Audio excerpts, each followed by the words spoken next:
I would stop the alliteration spam. Old habits die hard. You can put the knife down, Isabel. That was Danger Zone, the Kenny Loggins epic version, done in the style of Helldivers 2 by Boris Harazanov. But I would argue that the immediate vicinity around any Helldiver would qualify as a danger zone.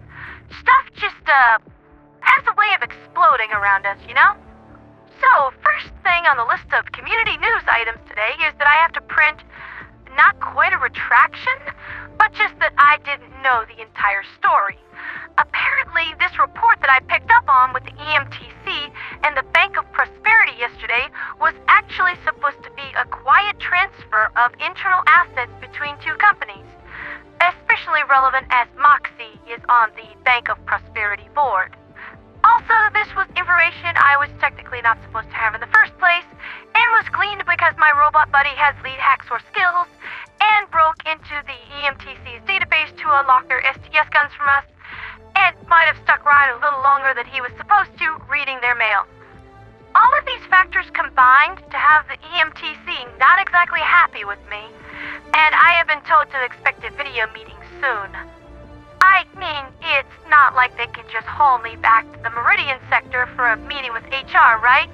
I'm out here in the TQZ, doing my job, and if I did have reason to come back to the Meridian sector, you boys would be having way worse problems than me, specifically of the squid variety.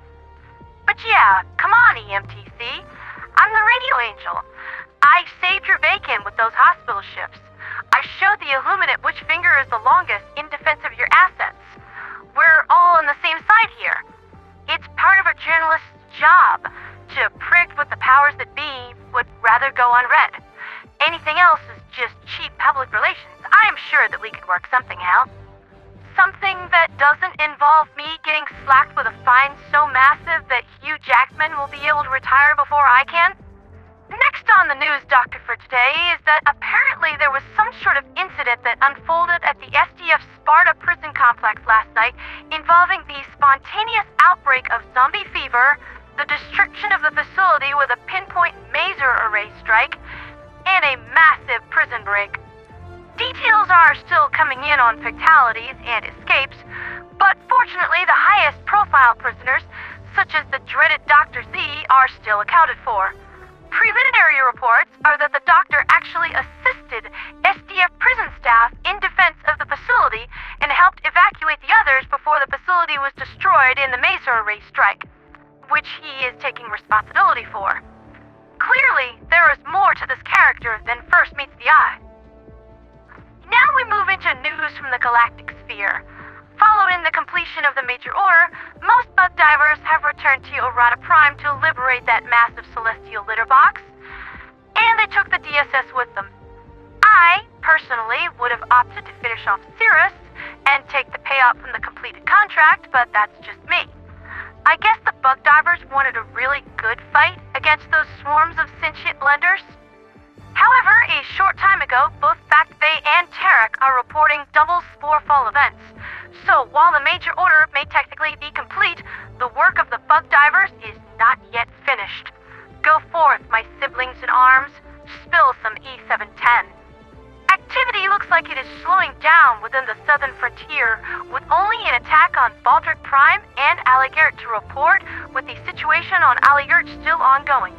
As per usual, the Liberation Fleet is left unable to cope with the sheer speed behind these attacks, and more people are being abducted every day. Thus far, the Ministry of Defense has made no statement on this topic, and the Ministries of Truth and Humanity are working together to take a census report so that we can establish just how many people that we've lost. Judging from early estimates based on how many planets and major population centers the Illuminate have hit, the vote lists are likely in the level of... They are billions, listeners. We're likely in for some tough times, dark days, and unfair fights ahead. Especially in light of the fact that this fresh new hell crossed my desk this morning. A memo from the Ministry of Science.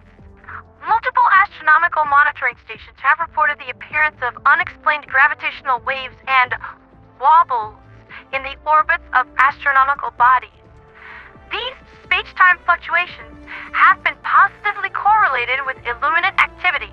The Ministry of Defense has begun tracking these fluctuations in coordination with the Ministry of Science, and their activity will be displayed on all galactic maps. I don't even know what to begin making of that information, but none of that sounds great. Can I please get someone in here less blonde than me to explain what in the cinnamon toast flux capacitor that all meant? That's been Liberty Slatest with me, Pandera the Radio Angel. It feels like another day at the office with gravitational anomalies, eldritch horrors beyond our comprehension lurking in the shadows, and malevolent corporatist CEOs seeking to draft us all into wage slavery for the rest of eternity. But we'll handle each of these threats one at a time. We're survivors. That's what we do. Hard times never last. For liberty, for freedom, for democracy, and for Super Earth.